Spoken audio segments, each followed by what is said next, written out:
अब शुरू करेंगे इलस्ट्रेशन नंबर 49। 49 इलस्ट्रेशन के अंदर जर्नल एंट्रीज भी है, रिवैल्यूएशन अकाउंट बनाना है, पार्टनर्स कैपिटल अकाउंट है, करंट अकाउंट भी है इवन, और बैलेंस शीट भी है। तो जब करंट अकाउंट होता है और सारे एडजस्टमेंट दिए हो, यानी कि सारे असेट्स और लायबिलिटीज को रीवैल्यू करना हो eight the time of admission और रिकॉन्स्टिट्यूशन, तब किस तरीके से इफेक्ट दिया जाएगा, करंट अकाउंट में दिया जाएगा कि कैपिटल अकाउंट में, वो सब हम समझेंगे इस इलस्ट्रेशन में। ओके, तो शुरू करते हैं इलस्ट्रेशन 49। एक एक एडजस्टमेंट लूंगा और हर एक एडजस्टमेंट समझा दूंगा। ऑलमोस्ट सारी जर्नल एंट्रीज की है, कुछ कुछ नहीं किए, जो कॉमन है हमेशा अपन करते आ रहे हैं उसको मैंने नहीं किया, उसको स्किप किया है। बाकी जो रिक्वायर्ड था वो मैंने एक्सप्लेन करने का ट्राई किया है। चलो देखते हैं illustration number 49। X and Y are in the partnership sharing profits and losses in the ratio of 3:2. X और Y पार्टनर है। Their balance sheet was as under, balance sheet पढ़ लेते हैं। क्रेडिटर्स गिवन है, जनरल रिजर्व है, capital account of X and Y, current account balance of X and Y, cash, debtors, provision for doubtful debt, patents, investment, fix assets and goodwill. याद है, goodwill अगर balance sheet में दिख रहा है तो ये क्या है? Book goodwill. ये book goodwill at the time of reconstitution कुछ भी मतलब रखता है, कुछ भी हमारे लिए वर्थ रखेगा नहीं। क्यों? क्योंकि eight the time of reconstitution हम हमारे फॉर्म का गुडविल रीवैल्यू करेंगे, या you can say valuation of goodwill किया जाएगा। समझ में आ रहा है? आज देखा जाएगा अब कि फ्यूचर में कितना एक्स्ट्रा अर्निंग कैपेसिटी है, दैट इज माय गुडविल। ठीक है, वो हम देखेंगे कि वैल्यूएशन ऑफ गुडविल क्या होता है। अच्छा, तो ये गुडविल को क्या करना पड़ेगा? राइट ऑफ करना पड़ेगा। क्यों सर? क्योंकि पास्ट में कभी खरीदा गया था। अच्छा, बैलेंस शीट में गुडविल कब दिखेगा? जब हमने पास्ट में कभी खरीदा था किसी और फर्म का या कोई और पर्पस के लिए। तो अब जब रिकॉन्स्टिट्यूशन हो जाती है फॉर्म, तो वो जो गुडविल प्रीवियस गुडविल था, वो गुडविल था, उसको हम वैल्यू लेस मान लेते हैं, उसको वर्थलेस मान करके हम लोग राइट ऑफ कर देते हैं। तो गुडविल को राइट ऑफ करना पड़ेगा सर, बिल्कुल राइट ऑफ। आओ आगे बढ़ते हैं। They admit Z on 1st April 2018 on the following terms. Z is a partner getting admitted. First, provision of 5% is to be maintained on debtors. चलो देखो, एडजस्टमेंट सॉल्व करते चलते होते फटाफट। डेटर्स ऊपर कितने हैं? 20,000। 20,000 पे आपका 5% हो जाता है दोस्तों 1,000। ठीक है, 20,000 पे 5% निकालोगे तो 1,000। अच्छा, आपके पास ऑलरेडी प्रोविजन कितना बन करके रेडी है बुक्स में? 800 का प्रोविजन रेडी है। और यहाँ पे स्टेटमेंट में क्या बोला है? A provision of 5% is to be maintained. हमें ये लगता है कि हमारे टोटल डेटर में से 5% डाउटफुल है, यानी 1,000 रुपए डाउटफुल है। हमने तो खाली 800 को डाउटफुल बताया, तो और 200 से डाउटफुल बताना पड़ेगा। अच्छा, एक और बात, 200 से डाउटफुल बताना है अपने लिए अच्छी बात के बुरी बात? फॉर्म के लिए अच्छी बात हो गई क्या कि हाँ डाउटफुल है? अरे वाह क्या बात है। नहीं, ऐसा नहीं, डाउटफुल है तो अच्छी बात नहीं है, तो एक तरीके का लॉस है। तो लॉस कहाँ पे डेबिट हो जाएगा? रिवैल्यूएशन अकाउंट में डेबिट हो जाएगा। ठीक है, तो जर्नल एंट्री क्या बन जाएगी? Revaluation account debit to provision for doubtful debt. खैर मैंने उसकी जर्नल एंट्री नहीं की है, हमने डायरेक्टली रिवैल्यूएशन अकाउंट बनाया, रिवैल्यूएशन अकाउंट में इफेक्ट दे दिया, रिवैल्यूएशन अकाउंट डेबिट। ठीक है, अच्छे से समझना। Revaluation account debit to provision for doubtful debt. कितने का प्रोविजन बनाया गाइस? 200 रुपए का और बनाया। क्यों? क्योंकि 1,000 का प्रोविजन होना चाहिए, 800 का था, 200 का और क्रिएट किया, लॉस है इसलिए रिवैल्यूएशन में डेबिट कर दिया। ठीक, अब चले जाओ बैलेंस शीट पे। न्यू बैलेंस शीट बनानी तो है। ओके, जैसे जैसे हमेशा याद रखना, सारे ही फॉर्मेट रेडी रखना। रिवैल्यूएशन अकाउंट हो गया, बैलेंस शीट हो गया, पार्टनर्स कैपिटल, पार्टनर्स करंट, जब भी फुल फ्लेज लेजर वाला क्वेश्चन आए सब बना करके रखना। एक एडजस्टमेंट है ना, हर एक एडजस्टमेंट के 2 इफेक्ट होंगे। पहले साल करते थे फाइनल अकाउंट में, वैसे इस साल। ठीक है, तो यहाँ पे भी क्या करना है? एक इफेक्ट दिया, दूसरा इफेक्ट सोचो कहाँ आएगा? अच्छा सर, न्यू बैलेंस शीट में अब कितना प्रोविजन फॉर डाउटफुल डेट दिखेगा? 1,000। तो हमने सबसे पहले क्या लिखा? डेटर्स 20,000, उसमें तो प्रोविजन फॉर डाउटफुल डेट कितना माइनस किया? 1,000। तो अब आपके डेटर्स कितने बच गए? नेट 19,000। ठीक है, डेटर्स तो 20,000 ही है, लेकिन हमें लग रहा है 1,000 डाउटफुल। समझ में आ रहा है? ठीक है, चलो, तो ये गुड डेटर्स बोल सकते हैं। 19,000 आर गुड डेटर्स, जिसमें शॉर्ट आ सकता है ये अपन मानते हैं। चलो, second adjustment very important again. Accrued income of 1,500 does not appear in the books. Accrued income मतलब क्या? ये कोई ऐसी इनकम है जो जनरेट हो गई है लेकिन इन कैश रियलाइज नहीं, यानी रियलाइजेबल है, हमें पता है कि आएगा।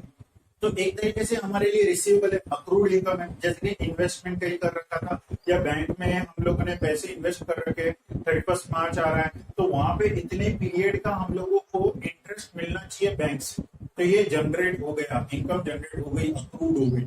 समझ में आ रहा है? तो हम इसको क्या बताएंगे, असेट। अच्छा, असेट फॉर्म करना है तो अच्छी बात है, बुरी बात, अच्छी बात है सर। अच्छा, असेट को क्रिएट करना है तो असेट को डेबिट करते हैं, असेट बढ़ाना है तो क्या करेंगे, डेबिट। और इनकम बुक करनी है तो क्या करेंगे, क्रेडिट। तो देखो, असेट बुक करना है, असेट क्या नाम से बुक करना है, अक्रूड इनकम के नाम से असेट बुक करना है। तो जर्नल एंट्री क्या हो जाएगी, असेट यानी accrued income account debit to revaluation. क्यों? क्योंकि इनकम है। समझ में आ रहा है? अच्छी बात है, हमारे लिए इनकम रिस्टेबल है, हम इनकम बुक कर रहे हैं। तो इनकम बुक करेंगे तो क्या करेंगे गाइस, क्रेडिट करेंगे। और असेट बुक करेंगे तो क्या करेंगे गाइस, डेबिट करेंगे। तो जर्नल एंट्री क्या बन जाएगी, accrued income account debit to revaluation. और इसका हम लोग एडजस्टमेंट देते हैं, एडजस्टमेंट। देखो, रिवैल्यूएशन अकाउंट क्या हो रहा है, क्रेडिट हो रहा है। तो रिवैल्यूएशन अकाउंट के क्रेडिट साइड में हम लोगों ने जाकर के लिख दिया 1500, ठीक है। और बैलेंस शीट में हम लोग एज एन असेट रिसीवेबल बताएंगे अक्रूड इनकम। समझ में आ रहा है? 1500, ठीक। चलो नेक्स्ट एडजस्टमेंट उसी में, in the books and 5000 are outstanding for salaries. हम ये बोल रहे हैं कि 5000 और पेएबल बताना है, हमने अभी तक बताया नहीं।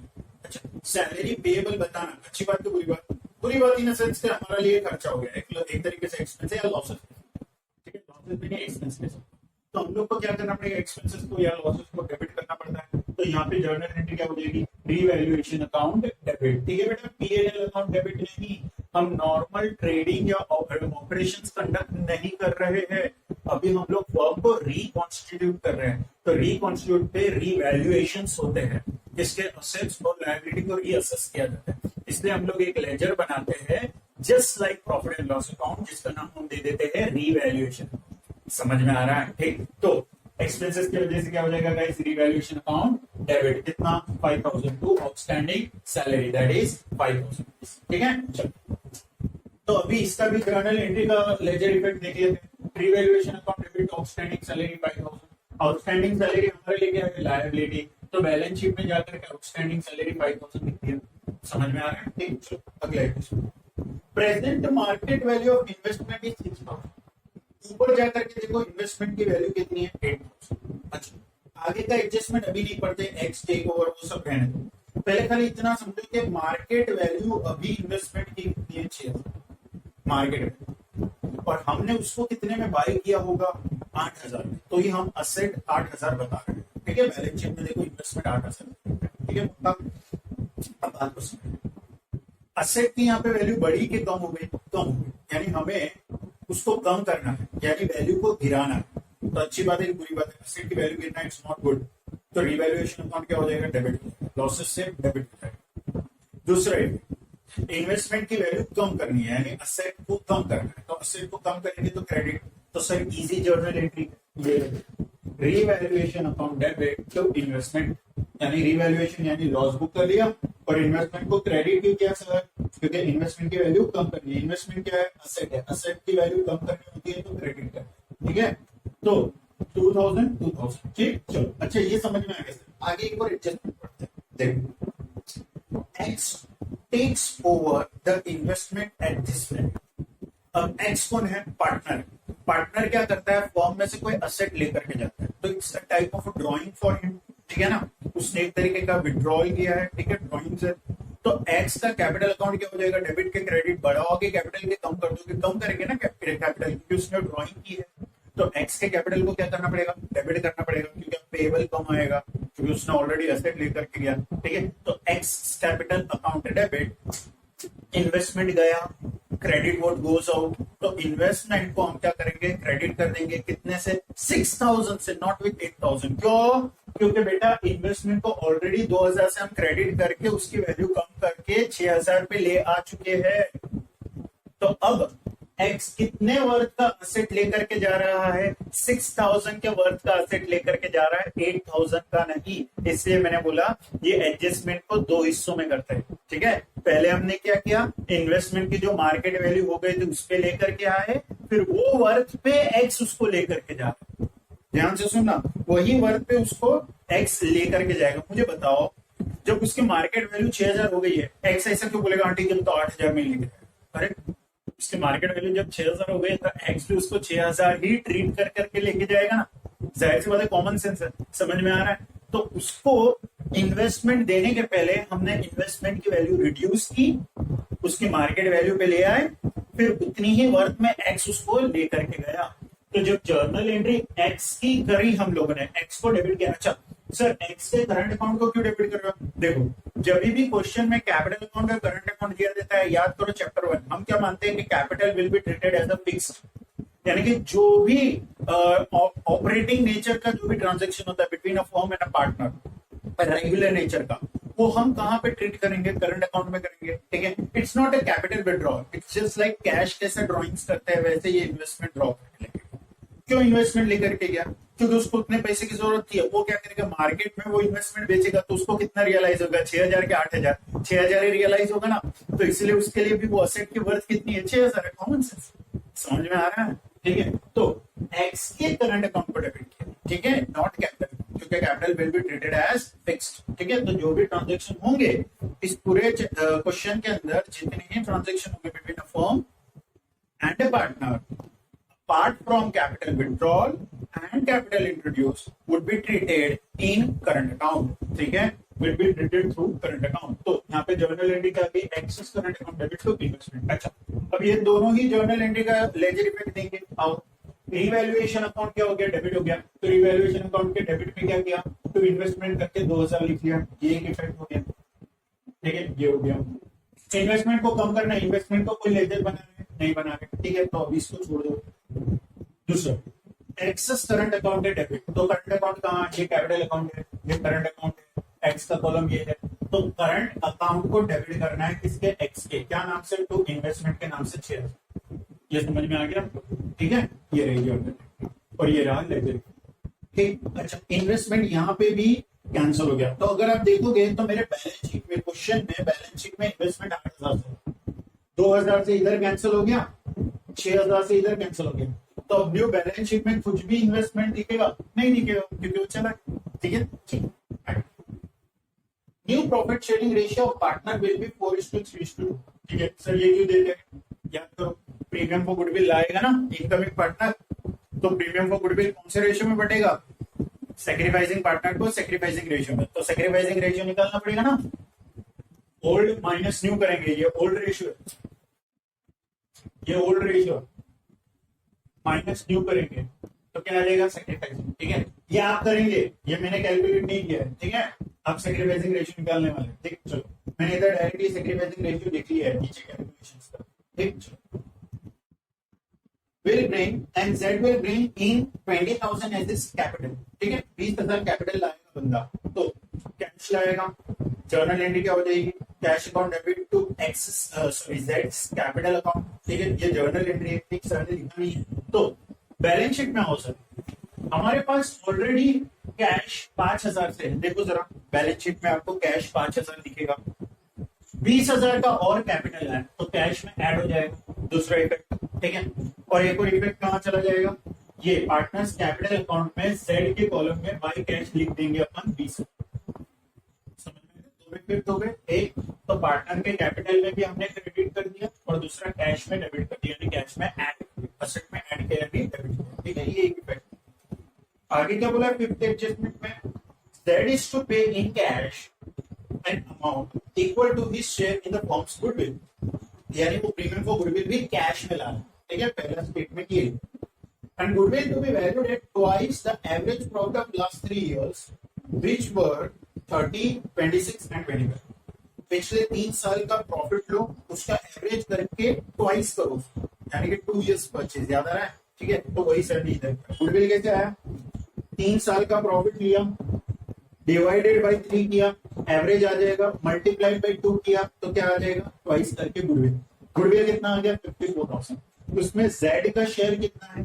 जेड का goodwill profit sharing ratio, Z का प्रॉफिट शेयरिंग रेशियो क्या है? न्यू रेशियो के हिसाब से 4:3:2, यानी कि 4 + 3 + 2 कितना हो गया? 9, यानी 2/9। तो 54,000 पे जेड का शेयर लगाएंगे 2/9, तो जेड को कितना कैश में लाना पड़ेगा गाइस? 12,000 लाना पड़ेगा। अच्छा अब 12,000 जो ये कैश में प्रीमियम को गुडविल लाएगा वो किसको मिलेगा?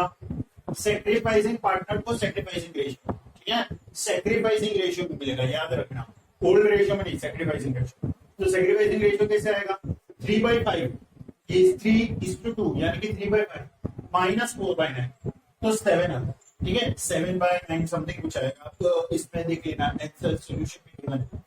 तो यहाँ पे 7:3 सेक्रीफाइसिंग रेशियो आ रहा है। तो सर ने क्या किया, डायरेक्टली 12,000 और 7:3 सेक्रीफाइसिंग रेशियो के अंदर 8400 और 3600 डिवाइड कर, ठीक। चलो तो अब क्या करेंगे, इसकी जर्नल एंट्री क्या हो जाएगी, जो ये premium for goodwill in cash ला रहे हैं उसकी जर्नल एंट्री क्या करेंगे, एक तो कैश में ऐड हो जाएगा 12,000, ठीक है सर, और दूसरा इफेक्ट कहाँ जाएगा, पार्टनर्स के करंट अकाउंट में, कैपिटल अकाउंट में, करंट अकाउंट में, क्योंकि सारी adjustment apart from capital introduction है, कैपिटल विड्रॉल कहाँ किया जाएगा, करंट अकाउंट में किए जाएंगे। तो इनको प्रीमियम फॉर गुडविल मिलेगा, किसको मिलेगा, एक्स को और वाई को पेएबल बताएंगे, कितना पेएबल बताएंगे, 8400 एंड 3600। सर 8400 3600 कैसे आया, 7:3 में 12,000 को डिवाइड कर दिया, 7:3 क्या है, ठीक है, आप कैलकुलेट। तो ये हो गया प्रीमियम फॉर गुडविल 8400 एंड 3600 का। Half the amount of goodwill is withdrawn by old partners. Old partners ने क्या किया कि इनको ये जो मिल रहा है प्रीमियम फॉर गुडविल पेबल बता रहे हैं, इसमें से इन लोगों ने आधा आधा विड्रॉ करना। अच्छा, एक्स को कितना पेबल बता रहे हो, 8400 का हाफ कितना हो जाएगा, 4200। तो ये देखो एक्स ने ड्रॉइंग की 4200 की टू कैश, समझ में आ रहा है, और वाई को कितना पेबल बता रहे हैं 3600, उसका हाफ उसने विड्रॉ कर लिया। तो विड्रॉ किया यानी ड्रॉइंग की, कितना विड्रॉ किया उसने 3600 का हाफ 1800। तो 1800 और 4200 कितना हो जाएगा 6000, यानी कि 12,000 कैश आया तो सही, उसमें से 6,000 वो लोग लेकर के गए, ये याद रखना। 12,000 कैश कौन लाया, जेड लाया, उसमें से हमने एक्स और वाई को इतना पेबल बताया। तो हमने जब बोला कि भाई एक्स मुझे आपको 8400 पेबल है, एक्स बोलते हैं एक काम करो उसमें से 4200 इन कैश मुझे दे दो, तो हमारे पास कैश कितना है 12 आ गया, ठीक है, और कैश कितना गया 6,000 और गया, ठीक। तो कितना हमारे पास बच गया, नेट कैश 31,000, यानी 31,000 कैसे है, 5,000 प्लस 20,000 कैपिटल का जेड का, फिर 12,000 जो जेड प्रीमियम फॉर गुडविल है वो, और 6,000 जो ये दो पार्टनर ने विड्रॉ कर लिए half of the amount of premium for goodwill, वो माइनस किया, तो बैलेंस कितना आ जाएगा गाइस 31,000 का। ऐसे लिखना ये कैश का, ठीक। तो आपको याद रहेगा कैश का बैलेंस सही है, ठीक। चलो तो यहाँ पे हम लोग ने बैलेंसेस तो लिख दिए, यूं ही प्रीमियम फॉर गुडविल लिख दिया, इन्वेस्टमेंट हो गया, कैश का ट्रीटमेंट कर दिया, ठीक है। अब देखोगे आप तो हमने सारी एडजस्टमेंट्स कंप्लीट कर लिए, अब जाएंगे बैलेंस शीट। बैलेंस शीट में देखेंगे कोई चीजों का इफेक्ट देना बाकी है, जैसे रिजर्व्स हो गए, लॉसेस हो गए, गुडविल था जो राइट ऑफ करना बाकी, वो सारी चीजों का अब इफेक्ट है, ठीक है। अभी तक हमने इसका इफेक्ट नहीं दिया। आओ पहले लायबिलिटी साइड पे नजर डालते हैं। क्रेडिटर्स पे कोई एडजस्टमेंट नहीं है तो क्रेडिटर्स यू के यू लिखो, ठीक है। क्रेडिटर्स कितना है 15,000, तो 15,000 पे। जनरल रिजर्व 12,000, कुछ बोला नहीं है तो क्या करेंगे, ओल्ड पार्टनर को ओल्ड रेशियो में डिस्ट्रीब्यूट कर देंगे। तो देखो जनरल रिजर्व पेएबल बता दिया करंट अकाउंट के अंदर पार्टनर्स को एक्स और वाई का, याद रखना कैपिटल अकाउंट में नहीं जाएगा, जब खाली कैपिटल अकाउंट बनेगा तब ये सारी ही चीजें कैपिटल अकाउंट में चली जाएगी। ऐसे ही क्रेडिट और डेबिट सेम अमाउंट से हुए, बट जब करंट अकाउंट है तो सारे एडजस्टमेंट कहा करनी आपको करंट अकाउंट में, ठीक है। तो जनरल रिजर्व कितना पेएबल बताने के एक्स और वाई को ओल्ड रेशियो में 3:2 में कितना है जनरल रिजर्व 12,000 को 3:2 में ब्रेक करोगे तो 7,200 और 4,800 आ जाएगा। ये हमने उनको पेएबल बता दिया। असेट साइड पे आ जाओ, कैश लिख लिया, डेटर्स का एडजस्टमेंट हो गया, पेटेंट्स पे कुछ एडजस्टमेंट नहीं थे तो पेटेंट्स यू का यू लिख लो 14,800, इन्वेस्टमेंट चला गया, फिक्स असेट्स लिख लो, उसमें भी कोई एडजस्टमेंट नहीं था 72,000, ठीक है। चलो आगे गुडविल, गुडविल कितना है 10,000, उसको क्या करेंगे, वो गुडविल को राइट ऑफ कर देंगे। अच्छा, asset getting return of, asset debit पे होता है, उसको राइट ऑफ करेंगे तो असेट को क्रेडिट करना पड़ेगा, और एक तरीके का लॉस हो गया, लॉस किसको चार्ज करेंगे, ओल्ड पार्टनर को ओल्ड रेशियो में, तो एक्स और वाई के करंट अकाउंट को डेबिट करना, ठीक है, कैपिटल अकाउंट नहीं करंट अकाउंट, ठीक है। नहीं तो होता तो करंट अकाउंट नहीं होता तो क्या करते कैपिटल अकाउंट डेबिट, तो X's current account debit, Y's current account debit to goodwill, ये जर्नल एंट्री हो जाएगी, ठीक है। जर्नल एंट्री होगी, देख लेना, मैंने इधर पास नहीं किए, सॉल्यूशन में देख लो, ठीक। तो यहाँ पे देखो एक्स और वाई के करंट अकाउंट को क्या करेंगे, डेबिट करेंगे। क्या नाम से, गुडविल के नाम से। 6000 और 4000। सर 6000 और 4000 क्यों, क्योंकि 10,000 को ओल्ड रेशियो यानी 3:2 में ब्रेक करोगे तो 6000 और 4000 आ जाएगा, यानी गुडविल भी गायब हो गया। अब क्या करना है, फाइनली सारे ही लेजर्स क्लोज। लेजर्स क्लोज के समय सबसे पहले रिवैल, पार्टनर्स कैपिटल, पार्टनर्स करंट, अंत में बैलेंस शीट टैली होनी चाहिए। और रिवैल्यूएशन क्या, रिवैल्यूएशन पे अगर देखोगे तो डेबिट साइड हैवी आ गई है। डेबिट साइड की टोटल 7200 माइनस 1500 5700 आ गया। ये लॉसेस कब हो रहे हैं, eight the time of admission. Eight the time of admission जो इनकमिंग पार्टनर है उसको ये कुछ भी लॉसेस या प्रॉफिट्स बोन करने हैं नहीं, ये पूरा का पूरा किसको चार्ज कर दिया जाएगा, ओल्ड पार्टनर को, ओल्ड रेशियो। ठीक है, क्योंकि अब से जो ट्रांजेक्शन होगी फ्यूचर में उसके लिए वो भागीदार है। इसके पहले वाली चीजों पे जो भी इफेक्ट आप दे रहे हो उसमें उसका कोई भी हिसाब किताब नहीं माना जाएगा। ठीक, तो ओल्ड पार्टनर को ओल्ड रेशियो में दे देंगे 3:2। ठीक, तो 5700 को 3:2 में ब्रेक करोगे तो 3420 और 2280। लॉसेस है, डेबिट साइड हैवी, लॉसेस की वजह से क्या हो जाएगा, करंट अकाउंट में डेबिट हो जाएगा टू रिवैल्यूएशन 3420 टू 280। ठीक है, ये हो गया एक इफेक्ट, ये रिवैल्यूएशन अकाउंट क्लोज हो गया। पार्टनर्स कैपिटल अकाउंट पे आओ, इन लोगों के अंदर कोई भी ट्रांजैक्शन नहीं थी, 60-30 60-30 20 आया, इसका भी बैलेंस शीट हो गया। तो पार्टनर्स के कैपिटल अकाउंट के बैलेंस क्या आ गए, वो बैलेंस शीट में ले जाओ। Partners capital account X Y Z 60-30-20 total 1,10,000 का कैपिटल बैलेंस आ गया। करंट अकाउंट आओ, करंट अकाउंट क्लोज करोगे, take the total of credit side, deduct the total of debit side, you'll get the credit balance of X and credit balance of Y. Z का कोई balance है ही नहीं, क्योंकि Z का current account के through कुछ भी ट्रीटमेंट हुआ है, वो तो अभी जस्ट पार्टनर एंटर हुआ है, उसका क्या ट्रीटमेंट होगा, उसको क्या करंटली लेना देना है।